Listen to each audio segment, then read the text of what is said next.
اچھا سر، پہلے سمجھا جاتا تھا کہ یہ مویشی جو ہوتے ہیں ان کے ذریعے پھیلتا ہے، تو کیا یہ مویشیوں سے پھیلتا ہے یا جو گھر میں پالتو جانور اگر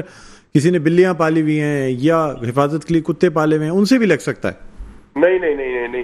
اگر اس کے جو گھر پہ جتنے بھی پالتو جانور ہیں ان کو تو بہت اچھی طرح سے نہلایا بھی جاتا ہے، ان کو ویکسینیٹ بھی کرایا جاتا ہے، تو ان سے تو کوئی خطرہ نہیں ہے. ہاں لیکن اگر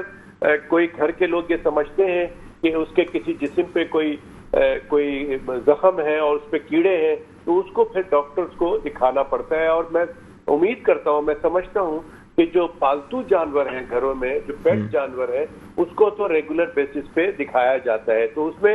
بہت سیفٹی ہے، اس میں کوئی پریشانی کی بات نہیں ہے. ہاں پریشانی کی یہ بات ضرور ہے کہ آپ جب گوشت لینے جاتے ہیں اور گوشت لے کے گھر آتے ہیں تو اس گوشت کو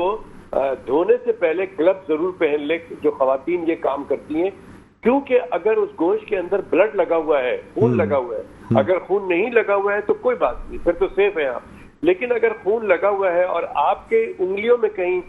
کوئی کٹ ہے یا ناخن کے اندر کوئی زخم ہے، ہلکا سا کوئی تکلیف ہے، تو اس کے ذریعے اس کا خون اندر جا سکتا ہے، وہ انفیکشن، وہ کانگو وائرس آپ کے جسم میں داخل ہو سکتا ہے اور آپ بیمار ہو سکتے ہیں.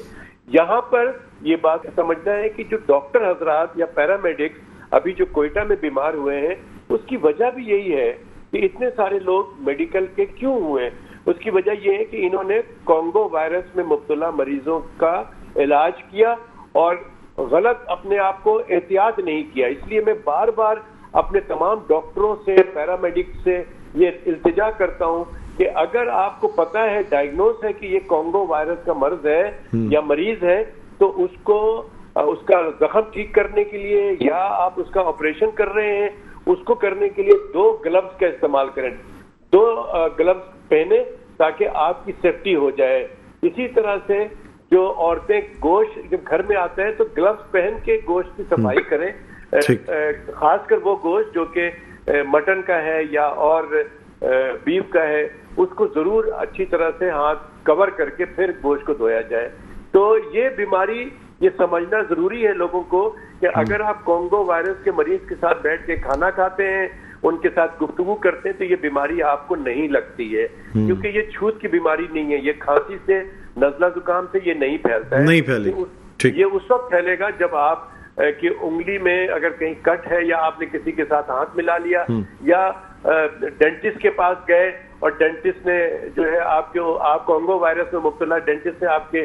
بغیر گلوز پہنے ہوئے آپ کے منہ میں دانت کو چیک کر لیا اسی طرح سے بغیر کے، تو وہ پھر آپ اس کو بیماری لگ سکتی ہے. ٹھیک، بہت بہت شکریہ ڈاکٹر صاحب پروگرام کے وقت نکالا. ناظرین، ماہر امراض ENT ایئر نوز تھروٹ ڈاکٹر قیصر سجاد ہمارے ساتھ موجود تھے.